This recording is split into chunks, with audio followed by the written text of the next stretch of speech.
Hello there, and welcome to another episode of This Much is True Crime with me, Martin Frizell. This episode, I'm in Italy, but back in England is Emeritus Professor of Criminology, David Wilson. I welcome. Hello. I don't get out as much as you do, and lovely to see you in Italy. Yeah, it's great, and Strangely relevant. it's very apposite, isn't it? Because we're talking about the twisted the twisted case or the twisted tale of Amanda Knox, which I've just tried from the very start. And if we probably have to accept that most people kind of know a bit about the Amanda Knox story, which, of course, is the dreadful murder of Meredith Kercher, the British student, convicted twice and then finally exonerated. Amanda Knox, her American roommate. I just found, David, don't know if you did too, but this is the new miniseries that's out on Disney.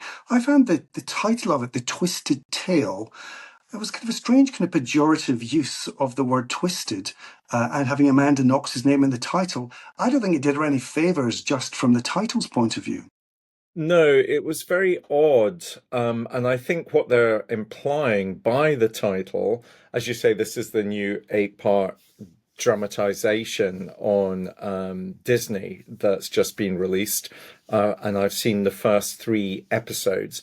But I think what they're meaning by the title is that the twisted tale is that it's quite clear Amanda Knox did not murder Meredith Kercher, but becomes somehow suspected of having done so. Then she's going to be charged. Then she's going to go to court. Then she's going to spend 4 years in prison. She's going to, before she's finally exonerated. So the twisted tale is, how does she eventually end up serving a sentence for this murder, which she quite clearly did not commit? That's the twisted tale, I think. And what's also relevant in terms of our discussion, from what I've seen of those first three episodes, this is a dramatization that's based on Amanda Knox's very first autobiography. She's actually written two, but this seems to be based on the first autobiography that she wrote after she was released from an Italian prison in 2011, which was called, if memory serves me correctly, Waiting to Be Heard, a memoir. A memoir, by the way, that she got paid $4 million for. And indeed, in coinciding with the release of A Twisted Tale of Amanda Knox is a new memoir called Free, Waiting to Be Heard. Now, she's executive produced this latest one, so this is very much her story. I mean, she did take part in a documentary in 2016. As you said, she's written a book. Now she's written a second book. You would think, would you not, that the message is out there, but clearly she can't, or she doesn't believe that, people still are giving her the benefit of the doubt. Do you know, I'm never quite sure what the purpose of her continuing to share this story actually is. And by the way, when this new drama series that she co-executive produces with Monica Lewinsky, when that was first announced that it was going to happen, Stephanie Kercher, Meredith Kercher's sister, Meredith's parents have now both passed as well, but she has two brothers and one sister. And her sister Stephanie said, "What is the point of doing this drama?" I mean, for the record, Meredith was murdered on the 1st of November 2007. Amanda Knox did not murder Meredith Kercher, neither did Raffaella Solicito, who was at the time Amanda Knox's Italian boyfriend, nor did Patrick Lumumba, who Amanda Knox falsely accuses of having murdered Meredith Kercher. And Meredith Kercher strangely gets arrested and then convicted of this crime, and therefore is the victim of a miscarriage of justice. Now, she keeps retelling that story, that she's the victim of a miscarriage of justice, but can I just say, I'm never quite sure now. Everybody knows she was the victim of a miscarriage of justice. She doesn't need to reclaim her narrative, as it were, because, which of course is a genre, as you know, in some of these films, some of these stories at the moment. She doesn't need to reclaim her narrative because everybody knows she was the victim of a miscarriage. And in fact, she is innocent of that crime. And sadly, Martin, who seems to disappear from all this reclaiming is Meredith Kercher herself.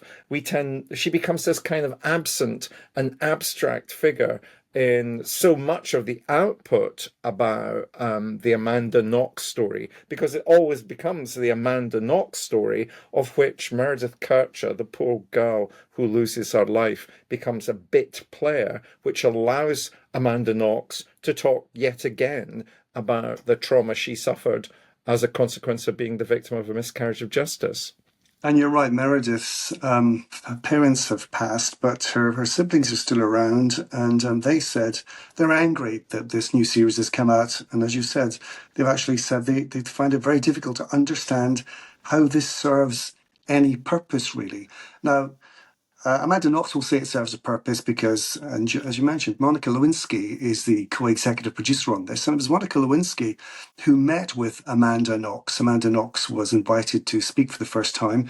It's 2016, I think it was, on stage. She met Monica Lewinsky, and Monica Lewinsky took her to a guitar room with a cup of tea, and they shared their stories, which are stories of young women in the glare, the white hot heat of the media, how your reputation is trashed, and how you move on from that. And so Monica Lewinsky took a first option on Amanda Knox's story. It's taken 3 years for them to get here. And it's interesting, in Perugia, which is not far from where I am, they're furious that this film has come out, but more to the point, furious that there was some filming allowed in Perugia. The mayor has even had to come out and apologise for this. When they were filming probably about 6 or 7 months ago in Perugia, locals came out with banners that said "Respeto per Meredith," which in English is "respect for Meredith." And they're really annoyed that their city, took some time to get over only being famous for, the American student and the British student and the killing and the murders and the associated court cases. They thought they'd maybe moved off from that, but now there's been filming again, and now this has come out, and they just want it all to end. Bear in mind that at the time they were keen to get a conviction, because the last thing you want is a killer on the run in a city that is mainly populated by students, it's a big university city, which is where most of the income for Perugia comes from. Absolutely. And I can understand why people would be concerned about yet another film about the Amanda Knox case. I mean, there is an incredible amount of story about this in different formats, isn't there? We've mentioned the two memoirs. There are countless numbers of books. There have been podcasts. There have been long form pieces of journalism about this. So it's not as if this is a new story. I mean, the people that the people I would have said, and I have, as you know, I have a friend who works as a journalist in Italy, and I phoned him because I said, look, the person who did kill Meredith Kercher was a 20-year-old man at the time called Rudy Guede. And Rudy Guede would eventually be fast-tracked through the Italian court system and was originally sentenced to 30 years in prison for killing Meredith. His DNA, his fingerprints were all over the crime scene. Rudy Guede was well known in Perugia. He was well known as a petty offender who would commit break-ins, often armed with a knife. So he gets fast-tracked through the Italian criminal justice system. And what I've said to my friend who is a journalist in Italy is, has anybody interviewed Guede since he's been released from prison? His 30-year sentence eventually gets reduced to 16 years, and he was released in 2021 as a consequence of good behavior, although he's now awaiting further charges in relation to a more recent case. So, rather than hearing again from Amanda Knox, I'd quite like to know a bit more about Rudy Guede and what went on the night that Meredith was actually Well, murdered. Well, he admitted to going back to Meredith's flat and to her room, and he said they kissed and they didn't have sex because he had no protection. And at one point, he didn't feel well, so he went to the toilet across the corridor, and that's when he's suggesting that he heard a scream, and he saw a figure running away, and saying in Italian, which was translated to the black man will get found out. We can blame the black man. And outside, he claims to have seen a figure that resembled or looked like Amanda Knox. So to this day, he still hasn't admitted it. He's still saying that he didn't do it. And you're right, he came out of jail. He only served really pretty much just over a third of those 30 years, 12, 13 years. And while he was out on license, he'd actually met a girlfriend who had corresponded with him while he was in jail. He came out, he was with her. And then she's the one who's now accused him of sexual assault and sexual violence. He goes to trial in November and he's wearing an electronic tag. So seems like a thoroughly unpleasant character by all reckonings. But of course, what the prosecution tried to do here, David, was, and this is where Amanda Knox got the kind of slut-shaming kind of tag, was Yeah. that they were suggesting it was an orgy. There was a threesome. It was Rudy Guede, Amanda Knox's boyfriend, and Amanda herself, who were involved with Meredith, and Meredith didn't want to do what they were doing, and so she was killed. That's what the suggestion was. And for a while, the prosecutors managed to get away with that line of investigation. Yep, and you talk about the slut shaming. I mean, Amanda Knox very quickly became a she-devil, a cartoon figure, almost a caricature. She no longer was Amanda Knox. She became Foxy Knoxy. We've got to go back to 2007, where we've got 24-hour rolling news. We've got clickbait. We've got social media. And she's caught in the eye of that particular storm because she did draw attention to herself. One of the things that the drama at least does well, The Twisted Case of Amanda Knox, is show that she was quite eccentric in her behavior in many respects. But, there's an irony, isn't there? Because Guede claims that the black man is going to get blamed for it. But of course, Amanda Knox actually falsely accused another black man called Patrick Lumumba of actually having killed Amanda Knox killed Meredith Kercher, whilst Amanda Knox was actually present. Now, one of the things that we've got to say is that she had absolutely nothing to do with Meredith Kercher's murder. And often those things that she admits to or says come as a consequence of being interviewed for 53 hours over the course of 5 days without a lawyer being present, and sometimes being interviewed without an English to Italian or an Italian to English translator being present. So I perfectly understand. I perfectly understand how these mistakes were made. I also think you've put your finger on something which is rarely discussed, which is that it was quite clear that Guede did kill Meredith Kercher. So why at that stage does the public prosecutor, a man called Giuliano Mignini, why does he not at that stage drop the various charges which were clearly wrong in relation to both Solicito and Amanda Knox? Why does he continue to go through the farce of bringing charges against them? And all I can say is that it must have been to save face. He was so publicly associated, believing that Amanda Knox and Raffaella Solicito were somehow involved, that they had to bring charges against him so as to save his reputation.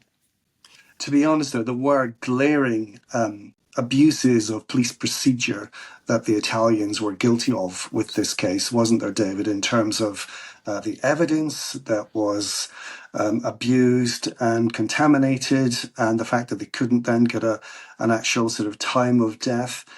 So, I mean, he was chasing his tail quite from early on, this prosecutor. Yes, and you've always got to remember that's one of the key factors when there are miscarriages of justice. If you don't clear the ground from beneath your feet as a police investigation right in the first few hours of that investigation, you're always going to be trying to catch up, and you're likely to make mistakes. And in relation to Meredith's murder, Knox and Solicito did call the police to say that there was something wrong in the flat that Amanda and Meredith lived in. And the first police that arrived were not the police that they had telephoned. They were actually a different kind of police in Italy. They refused to break down the door. Other people who lived in the house came back to the flat. They broke down the door. So these are civilians that are breaking down the door, trampling on the crime scene. So there were all kinds of mistakes made in those initial few hours after Meredith is murdered, and that did mean that there was confusion about the crime scene. However, it became quite clear relatively quickly that the person who killed Meredith Kercher was Rudy Guede, because there was DNA evidence and then there were fingerprints. So why does the Italian criminal justice system, why does the public prosecutor, Giuliano Mignini, why does he continue with the case against Knox and Solicito? That's rarely discussed, but I think of significance. And both Amanda Knox and Monica Lewinsky, understandably, very angry and hard to forgive the tabloid focus. And they obviously say the mistruths that were printed about them. But bear in mind, and even I've seen the first 3 episodes like yourself, they're dropping every Wednesday on Disney. But even within Amanda Knox's own produced mini-series stroke documentary on this, she does say that the prosecutor himself came in one day and he was furious because his subordinates, his colleagues, had gone out and given a press conference saying case is closed. We've got who did it. We've got Amanda Knox and her boyfriend. They did it. Job done in front of the world's press. So you can be forgiven for thinking. And I was the editor of GMTV at the time, and we covered this story as everyone else did, because this is poor Meredith, who's, let's not forget, who has been brutally murdered in this respect. The police said she did it. We got them. They've been arrested. Case closed. So why would we not report that then? Why would we not go with that narrative? Well, I think that's true. I think though that we were in the kind of wild west of the media at the time, though, weren't we? We're at this kind of emerging world between social media and traditional media, and how therefore some stories began to carry bigger meaning than they might have carried before. And here were, he was the murder of a young student, an English student, a British student in Italy, with an American student who was one of her flatmates. And there's a whole range of why this would have big news values. One of the things that really intrigued me, can I say though, about the public prosecutor was he was a man who was obsessed with the Monster of Florence case. One of the, if we have Jack the Ripper in Britain, the Monster of Florence is the case that grabs everybody's attention in Italy. And I did think, to what extent was his obsession about that case one of the things that was propelling him in relation to this kind of she-devil, sexual, foxy, noxy sadism narrative that he ultimately must have believed to some extent, because he brought charges against both Amanda Knox and Raffaella Solicito. And the miniseries makes him out to be this puritanical kind of, religious zealot who looks for inspiration from God, and God provides the clues and he follows them through. And of course, the fact that they were smoking pot or marijuana, the fact that they were involved in sex and they're just youngsters. He took a great dislike to it. Also, possibly the fact that, and a lot of people, have said this and since, but at the time as well, Amanda Knox's own behaviour Yeah. during the few hours, the few days just after the discovery of Meredith Kercher's body was unusual, to say the least. Now, they're millennials and, they all behave a bit differently than to we might do, but she was kissing and cuddling her boyfriend as the police were going through the flat, and, I think Meredith's body was still inside. Yeah. I mean, I think that one of the things that, if one was being polite, her behavior was kind of cookie, to use that American description. If we were being less polite, we'd say it was pretty eccentric.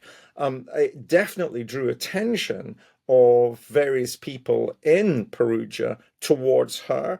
And Meredith's English friends, who were also students in Perugia at the time, quite clearly didn't like Amanda Knox. So there are a whole range of things that would draw attention to her.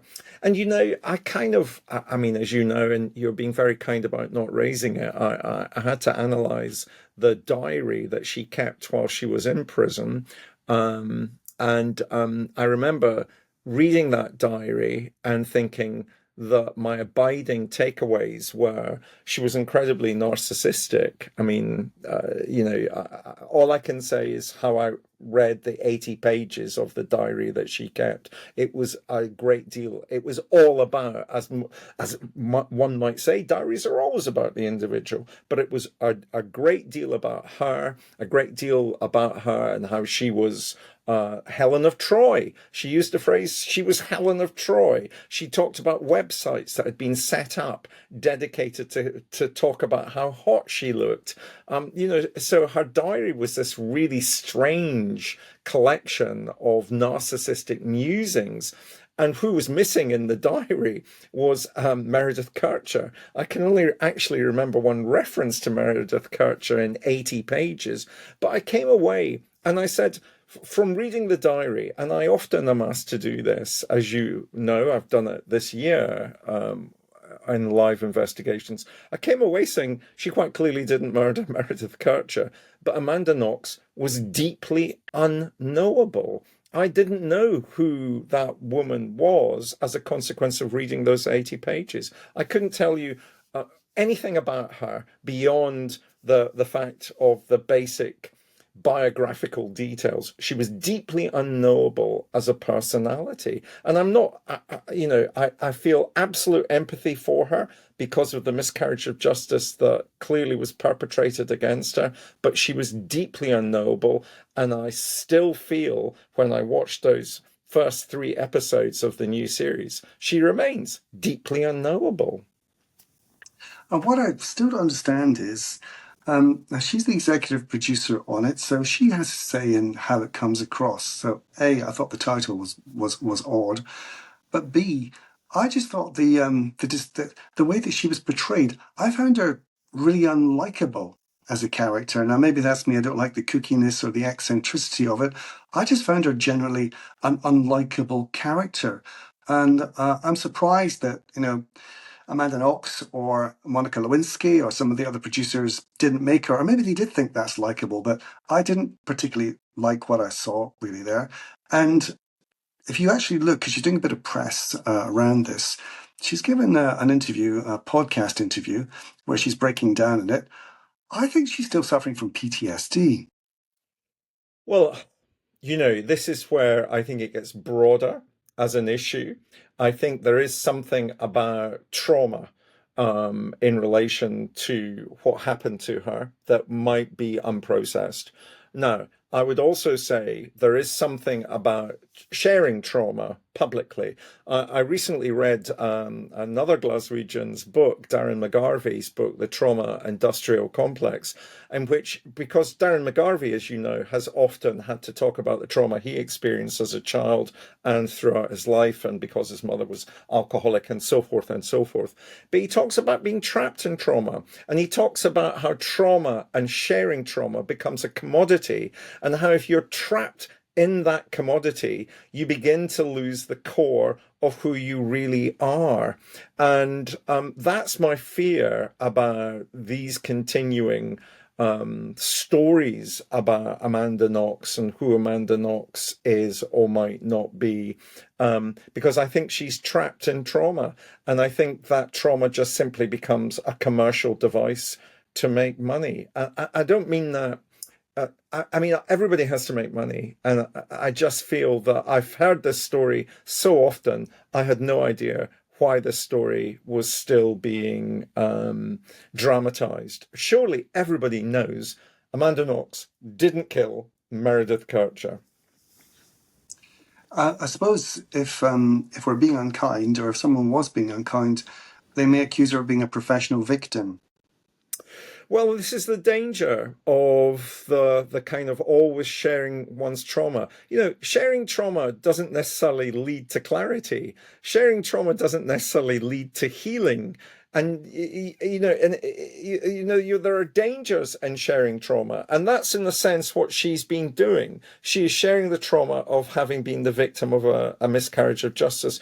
She was a young woman. She was 21 in 2007. She's hundreds of thousands of miles away from home. She is by herself. She's having to survive in a country where she's using English as having to learn Italian. She speaks English. She's cut off from family and friends. It is very, very hard. I have lived abroad at school myself. It is very, very difficult. You've got to find all kinds of inner resources to be able to survive that process.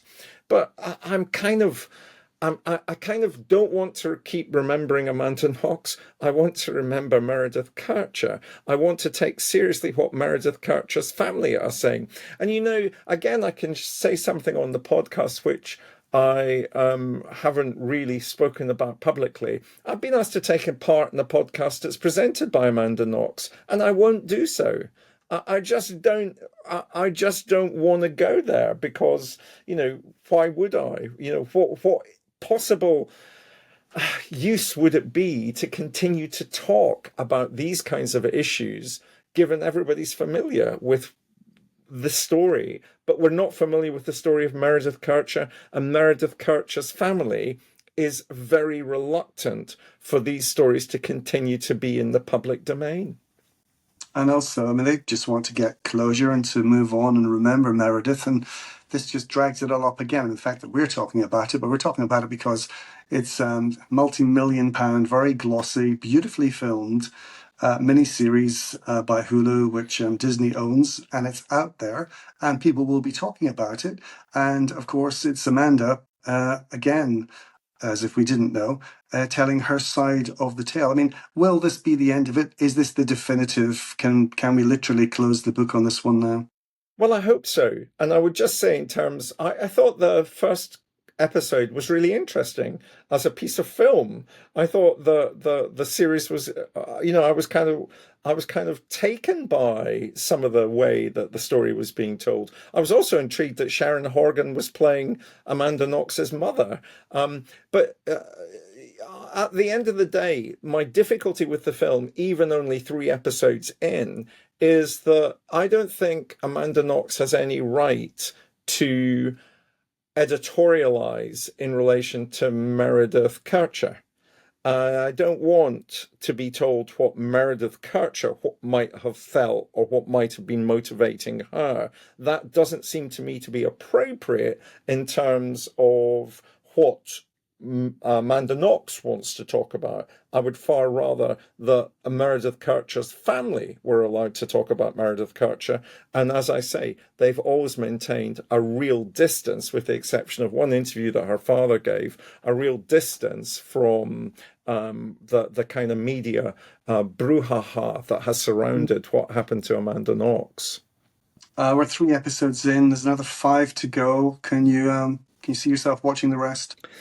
I want to see the very last episode, actually, because I believe there are a lot of references to Meredith Kercher in that last episode. So I might watch the very final episode. But, this story, because of the links between the Giuliano Mignini, the public prosecutor, and the Monster of Florence, the story is not going to go away. You were saying, will we be able to draw a veil over the Amanda Knox Meredith Kercher story? I hope so. But even in October, Netflix are bringing out a dramatization about the Monster of Florence story. So, there are kind of levels within levels. And of course, the Monster of Florence story is about a killer who's escaped justice, who kills 8 courting couples. And that story is, of course, one that has become part of Western consciousness about serial murder, because Hannibal Lecter ends up in the city of Florence, and of course is going to continue in there as well. So that there are layers upon layers here, and I just feel my personal take is I know enough about this story to not want to hear Amanda Knox sharing with us yet again the trauma that she clearly experienced as a result of being the victim of a miscarriage of justice. I think that's a good suggestion to skip to episode 8 because I understand she was allowed to produce that more than any of the others, and so she really kind of almost wrote the narrative for episode 8. And it's interesting you're saying it talks about Meredith, so maybe that is where she unburdens herself, and Meredith gets a good hearing. But again, you're right. Yeah, I mean, what it shouldn't be is someone deciding what Meredith was like or said or did or didn't do. So it's going to be a tricky, very tight line that Amanda Knox walks on that one. So that's it. So if you're plugged into Disney and you pay the subscription and you want to watch all 8 episodes, then be my guest. I'm not sure I will. I think after 3, I don't particularly warm to Amanda Knox as such. I know the rest of the story. I can make up my own mind with it. This is her side of it, but we've already heard that, I feel, quite some time ago. So I'll probably leave it and move on to the next one. I might be looking for The Monster of Florence and a nice glass of Chianti by my side. Now, what could that be a reference to? Of course, I should say that Amanda Knox says in some of her printed interviews that she has reached out to the Kercher family on a number of occasions, but the Kercher family don't want anything. They don't want to talk to her. They don't want anything to do with it. They've maintained a really dignified silence about everything that's happened to Meredith, and they've guarded their privacy as a family. Although, as we've said, Meredith's mother and father have since passed. But I think you're allowed to have your nice Chianti because you're. Are you very close to Perugia, where you're speaking to me from? Not far, not far, just a few miles up the road. But it's beautiful, and the weather is kind of changing now. We're getting into September. It's when it's still hot, but biblical thunderstorms. It's that kind of season, which is great, but it clears the air. It's a beautiful, beautiful place. And that's why Amanda and Meredith and their friends, and why places like Perugia and Siena, which is close by as well, why they are during term time. Literally, the streets are crowded with students. That's why they go there. Many Brits, many Americans go there because it's lovely. And guess what, David? I was looking at when I was last in Siena, I was looking at the price of things because bear in mind it's £27,000 if you want to do a degree in the UK or free in Scotland if you're a Scottish native and live there. But to come to Siena to do a language course or to do your studies in Siena University, it's a fraction of the cost of what it would be in the UK.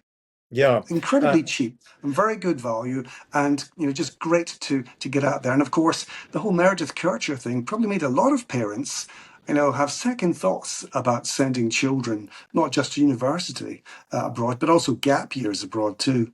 Yeah, I think that's true. And you mustn't get me started on the state of British education and the fees and all of No. that kind of stuff. And I know a lot of, as you know, my son teaches, and a lot of his students are going to study in Europe, not necessarily in Italy, but a lot of courses are a lot of European courses, a lot of courses in European universities are now taught in English for that very reason. And quite apart from going to study in Europe, you'll find that a significant number of British students now get scholarships to study in the United States. And of course, we're speaking as the US Open is still on. And if you look at Texas Christian University, the numbers of British students that are going on tennis scholarships to Texas Christian University is quite extraordinary, including Jacob Fernley from Edinburgh. So yeah, I'm afraid education in Britain is changing, but all of what you've just said has led me to ask the inevitable question, Martin,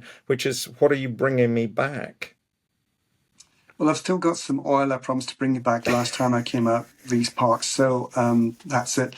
Yeah, I need to get you a nice little bottle to put it in. I mean, there's nothing to beat olive oil, especially if it's harvested early. It's really peppery, and again, that's just the beautiful thing about coming to Italy. It's thankfully, these kind of dreadful situations like Meredith Yeah. Kercher are, once in a blue, blue, blue moon. And funnily enough, that was, to come full circle, that was the original title of the film. It wasn't The Twisted Tale of Amanda Knox. It was going to be called Blue Moon, believe it or not. And that's what the people of Perugia were told. We're coming in to film a story called Blue Moon. It's about Amanda Knox. And that's when they sort of, objected to it. So once in a blue moon, these things happen. But let's finish by just saying, R.I.P. Meredith Kercher, not forgotten. Absolutely a great way to end the pod today, I think. Until the next time. Thank you. Take care. Enjoy Italy.